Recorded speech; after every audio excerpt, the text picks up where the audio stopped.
నమస్కారం. Win TV news కి స్వాగతం. హెడ్లైన్ చూద్దాం.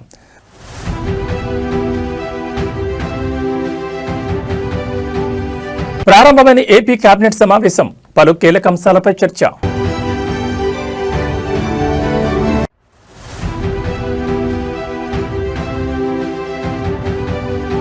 ఇవాళ కాంగ్రెస్ కీలక సమావేశం, మున్సిపల్స్ పై ప్రధానంగా చర్చ.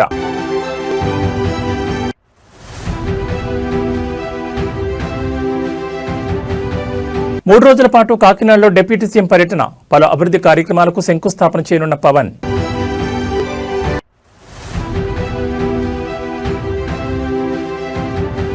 మున్సిపాలిటీల ఎన్నికలపై కీలక అప్డేట్, రాష్ట్ర వ్యాప్తంగా ఒకే విడతలో ఎన్నికలు.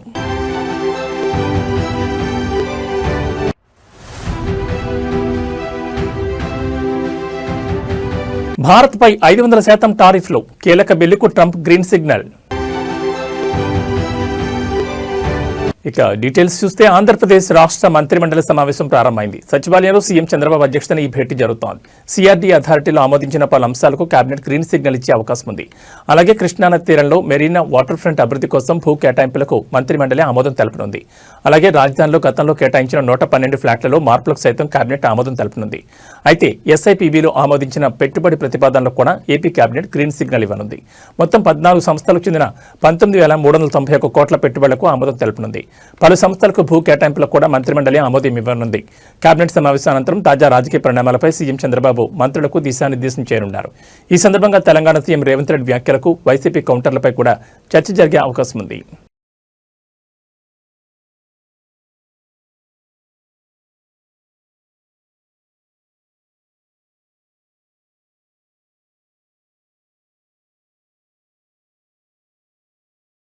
రాష్ట్రంలో త్వరలో జరగబోయే మున్సిపల్ ఎన్నికల్లో విజయం సాధించడమే లక్ష్యంగా కాంగ్రెస్ పార్టీ కీలక సమావేశాలు నిర్వహిస్తోంది.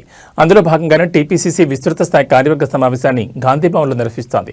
TPCC chief MLC Mahesh Kumar Goud అధ్యక్షతన జరిగే కీలక భేటీలో CM Revanth Reddy, TPCC chief Mahesh Kumar Goud, Congress incharge Meenakshi Natarajan, AICC కార్యదర్శులు పాల్గొనున్నారు. ప్రధానంగా మున్సిపల్ ఎన్నికల్లో అమలు చేసే వ్యూహాలపై చర్చించనున్నారు. మున్సిపల్ ఎన్నికలపై తాజాగా రేవంత్ రెడ్డి, మహేష్ కుమార్ గౌడ్ చర్చించారు. ఇటీవల పంచాయతీ ఎన్నికల్లో కాంగ్రెస్ సర్పంచ్ స్థానాలను గణనీయ సంఖ్యలో గెలుచుకున్న ప్రత్యర్థి బీఆర్ఎస్ కూడా సర్పంచ్ ఎన్నికల్లో ఆశించిన దానికంటే పనితీరుని ఎక్కువగానే కనబరిచింది. దీంతో అధికార పార్టీ అలర్ట్ అయింది. మున్సిపల్ ఎన్నికల్లో అలాంటి అవకాశాలను ప్రత్యర్థి పార్టీలకు ఇవ్వకుండా అన్ని మున్సిపాలిటీలను క్లీన్ స్వీప్ చేయాలన్న లక్ష్యంతో ప్రణాళికలు రచిస్తోంది. ప్రతి వార్డ్, డివిజన్ నుంచి 6 చెప్పిన అభ్యర్థుల జాబితాను రూపొందించి వారిలో సమర్థులైన కోసం సర్వే నిర్వహించాలని పార్టీ నిర్ణయించింది. అలాగే కేంద్ర ప్రభుత్వం ఉపాధి హామీ పథకం పేరు మార్చిన తీరుపై చర్చించే అవకాశం ఉందని పార్టీ వర్గాలు తెలిపాయి. మరోవైపు కృష్ణా, గోదావరి జలాలపైన విపక్షాల ఆరోపణలు, విమర్శలు తిప్పికొట్టేలా కార్యాచరణ తీసుకుంటారని, అసెంబ్లీలో పవర్ పాయింట్ ప్రజెంటేషన్ ద్వారా ఇచ్చిన అంశాలను ప్రజల్లోకి మరింత బలంగా తీసుకెళ్లేలా కార్యాచరణ ఉంటుందని పార్టీ నేతలు పేర్కొంటున్నారు. మరోవైపు డీసీసీల కూర్పు అంశం చర్చకొచ్చే అవకాశం ఉన్నట్టు తెలుస్తోంది. ఈ నెల 15న మండలాధ్యక్షుల నియామకాన్ని చేపట్టనున్నారు.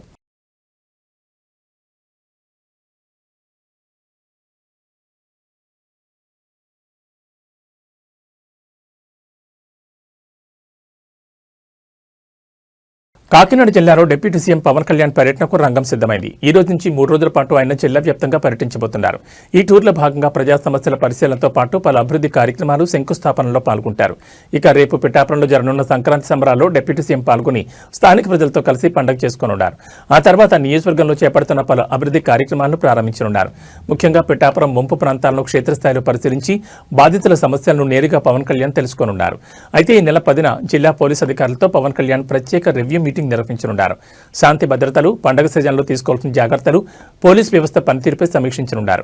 అదే రోజు రంగారావు మెడికల్ కాలేజీలో పలు కీలక శంకుస్థాపనలు చేయనున్నారు. ఈ కార్యక్రమంలో డిప్యూటీ సీఎం పవన్ కళ్యాణ్ వెంట మంత్రులు ఆనం రామనారాయణ రెడ్డి, నారాయణ, కందుల దుర్గేష్ పాల్గొంటారు. జిల్లా అభివృద్ధిపై తీసుకుంటున్న నిర్ణయాలు, అమలు చేస్తున్న ప్రాజెక్టుల పురోగతిపై మంత్రులతో కలిసి చర్చించనున్నారు. కాగా డిప్యూటీ సీఎం పర్యటన నేపథ్యంలో జిల్లాలో ఏర్పాట్లు చురుగ్గా కొనసాగుతున్నాయి.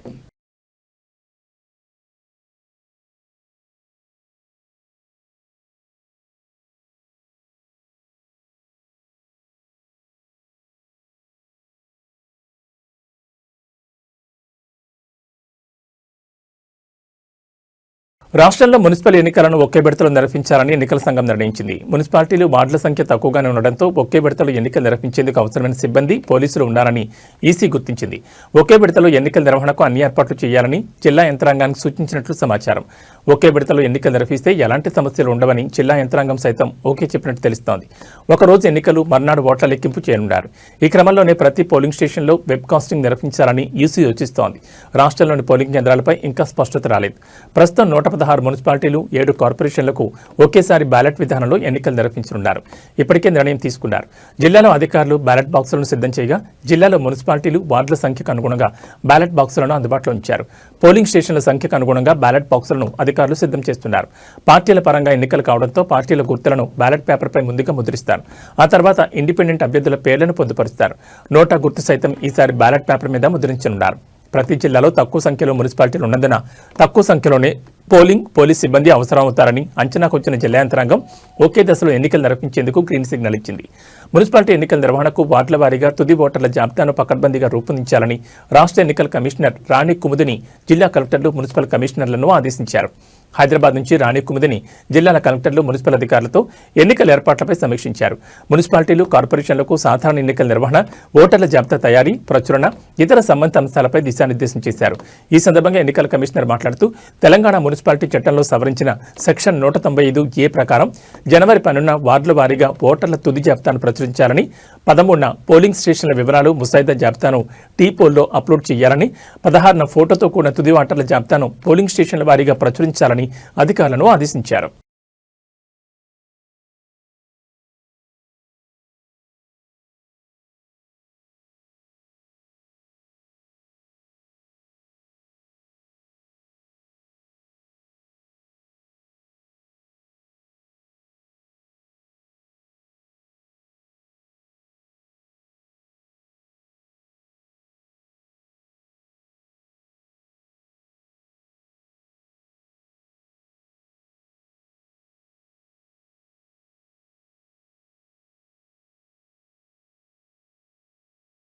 రాయలసీమ లిఫ్ట్ ఇరిగేషన్ ప్రాజెక్టు విషయంలో ముఖ్యమంత్రి చంద్రబాబు నాయుడు తీరుపై మాజీ సీఎం వైఎస్ జగన్మోహన్ రెడ్డి తీవ్రస్థాయిలో విమర్శలు గుప్పించారు.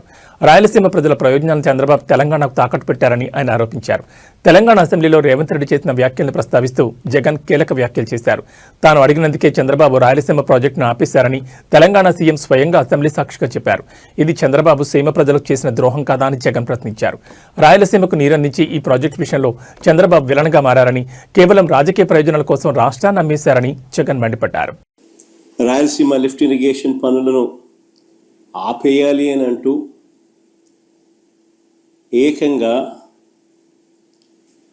తెలంగాణ ముఖ్యమంత్రి గారు అసెంబ్లీలో క్లోజ్ డోర్ మీటింగ్లో తాను అడిగానని, తన మీద గౌరవంతో చంద్రబాబు గారు ప్రాజెక్టును ఆపేశారు అని ఏకంగా తెలంగాణ ముఖ్యమంత్రి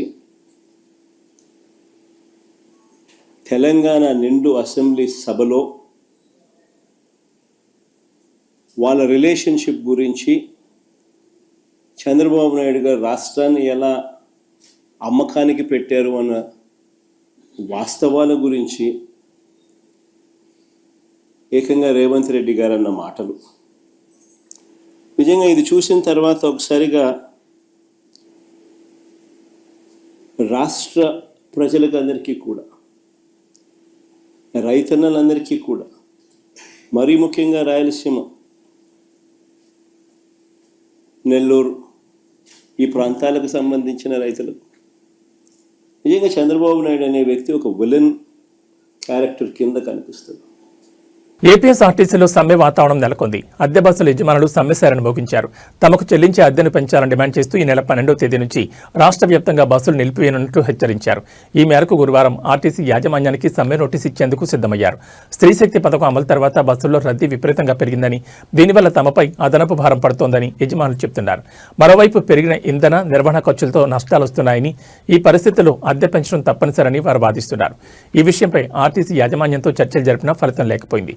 యాజమాన్యం నెలకు అదనంగా 5,200 ఇచ్చేందుకు ముందుకొచ్చినా ఈ పెంపు చాలా స్వల్పమని యజమానులు సంఘాలు తీవ్ర అసంతృప్తిని వ్యక్తం చేశాయి. తమతో చర్చించి అద్దెను మరింత పెంచాలని కోరుతూ సమ్మెకు దిగుతున్నట్లు స్పష్టం చేశాయి.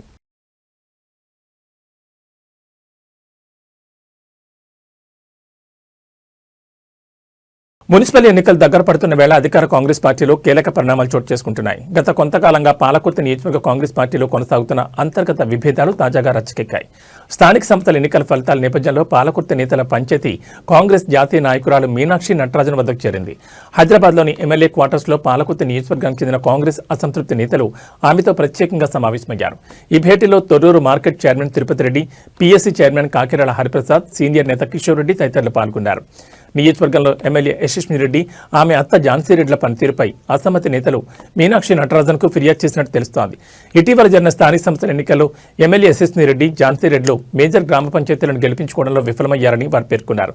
కాగా తాము మాత్రం తమ సొంత బలంతో 10 మేజర్ గ్రామ పంచాయతీలను కైవసం చేసుకున్నామని, పార్టీ పటిష్టత కృషి చేస్తున్నా తమకు పార్టీలో సరైన గుర్తింపు దక్కడం లేదని అసమ్మతి నేతలు మీనాక్షి నటరాజన్కు ఆవేదన వ్యక్తం చేశారు.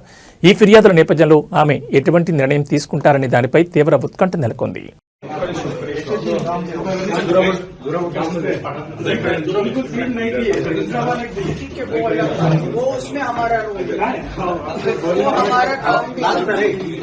सरपंच इलेक्शन में क्या करते हैं वो तो लोकल आप लोग तय करो. मैं जिला अध्यक्ष जी को भी बात करूँ.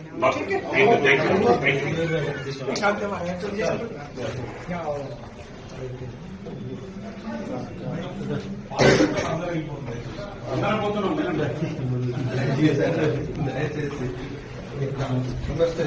ధర్మవరం మాజీ ఎమ్మెల్యే కేతిరెడ్డి పెద్దారెడ్డిపై Tadipatri municipal chairman JC Prabhakar Reddy మరోసారి ఫైర్ అయ్యారు. రాయలసీమకు పౌరుషం లేదని చేసిన వ్యాఖ్యలకు స్ట్రాంగ్ కౌంటర్ ఇచ్చారు. ఎక్కడ పడితే అక్కడ ఏది పడితే అది మాట్లాడి షో ఆఫ్ చేస్తున్నారని, ఆయన ఫ్యామిలీతో టూర్కు వెళ్లినా ఫోటోలు పెడుతున్నారని, ఇదంతా షో ఆఫ్ అన్నారు. రాయలసీమకు పౌరుషం లేదంటే ప్రజలు చెప్పుతో కొడతారని జేసీ ప్రభాకర్ హెచ్చరించారు. రాయలసీమ రాయలసీమని తొడలు కొట్టుకోవడం, రాత్రైతే కారం ఎక్కువ తినడం, తర్వాత ఫైల్స్ ఆపరేషన్ చేయించుకోవడం తప్ప ఇంతకమి చేసిందేమీ లేదని కేతిరెడ్డి వివాదాస్పద వ్యాఖ్యలు చేశారు. ఊరికే ఉప్పు కారం తినడం, లేని పౌరుషాలు చెప్పుకోవడం చేసిన వ్యాఖ్యలపై జేసీ తీవ్రంగా స్పందించారు. 5 సంవత్సరాలుగా ఉప్పు కారం తిని 15 నెలలుగా కేతిరెడ్డికి ఫైల్స్ వచ్చాయని, అందుకే ఇలాంటి వ్యాఖ్యలు చేస్తున్నారని విమర్శించారు. డ్రైనేజ్ కాలువను చూసేందుకు వస్తే మా ఇంటి వద్దకు ఎందుకు వస్తారన్నప్పుడే నీ జ్ఞానం ఏంటో తెలిసిందన్నారు. నోటికి ఏదొస్తుంది మాట్లాడితే ఊరుకునేది లేదని హెచ్చరించారు. దమ్ముంటి డిబేట్కు వచ్చి రాయలసీమ లిఫ్ట్ ఇరిగేషన్పై చర్చించాలని, ఎవరేం చేశారో ప్రజలకు కూడా తెలుస్తుందని ఓపెన్ ఛాలెంజ్ చేశారు. చంద్రబాబు నాయుడుపై విమర్శలు చేయడం తగదని సూచించారు. చంద్రబాబు నాయుడు గురించి ఏం తెలిసిన మాట్లాడుతున్నారని ప్రశ్నించారు. తాను జగన్ కన్నా పెద్దోడే అయినా ఏనాడు ఇష్టం వచ్చినట్లు మాట్లాడనేది అది ఒక లీడర్కి ఇచ్చే రెస్పెక్ట్ అని అన్నారు. నీకు యాడికి నోటికి వస్తాడు మాట్లాడతావా? యాడికి నోటికి వస్తాడు మాట్లాడతావు నువ్వు? ఏమనుకుంటాను? రాయలసీమ పౌరుషం లేదా? లే, నువ్వు ఏం చేసినావురా? రా డిబేట్కి రా. లిఫ్ట్ ఇరిగేషన్ గురించి మాట్లాడదాం. రాయలసీమ లిఫ్ట్ ఇరిగేషన్ మాట్లాడదాం. అంతకుముందు మీరు చేసిండ్రే. నాకు పడగలరా? అటు మిద్దెలు కట్టించుకొని 4 గుర్రాలు పెట్టుకొని ఏమే మినీ కూపర్ పెట్టి నీ కథ నాకు తెలియదా? ఎంతుందిరా నీకు? ఎంతుందిరా? మినీ కూపర్ అంటే కూడా తెలియదు. ఏమే కొన్ని రోజులు నువ్వు వాడితే కొన్ని రోజులు మీ సినాయన వాడా అంటే యాడికంటే అటు మాడతావు. రాజస్థాన్ జనాన్ని తంతారే నిన్ను. నీ భాష మార్చుకో. మొన్న చెప్తాను చూడి, మొత్తం ముస్లిమ్స్ నీకు ఓటు వేసినారు కాబట్టి నువ్వు వాడికి వచ్చినావు. అదే వేరే వాడిని నిలబెట్టింటే వేలకు పోయింది. పొంద గుడ్ మార్నింగ్, గుడ్ ఈవినింగ్ ఏం చేసినావు చెప్పరా? ధర్మవరం నువ్వు ఏం చేసినావు చెప్పరా? తెస్సువి మిషన్, తెస్సువి సెగ్రిగేషన్ మిషన్ ఈ రోజుకి అట్లే ఉంది. బాడిగలు తీసుకొని తిన్నావు, దాంతో నువ్వు సుఖపడినావు. రా ధర్మవరం పోదాం. ఈ రోజుకి మీ సెగ్రిగేషన్ చేసినారా? ఎందుకు అందరిని ఆడబోసుకుంటాడు? అంటే చంద్రబాబు నాయుడు గురించి లే, నీకు చంద్రబాబు నాయుడు గురించి మా అర్హత ఉందరా? నేను కూడా జగన్ కన్నా పెద్దోడిని, బట్ ఈజ్ ఎ లీడర్. కొద్ది వరకే నేను మాట్లాడగలను. ఏవో దేశంలో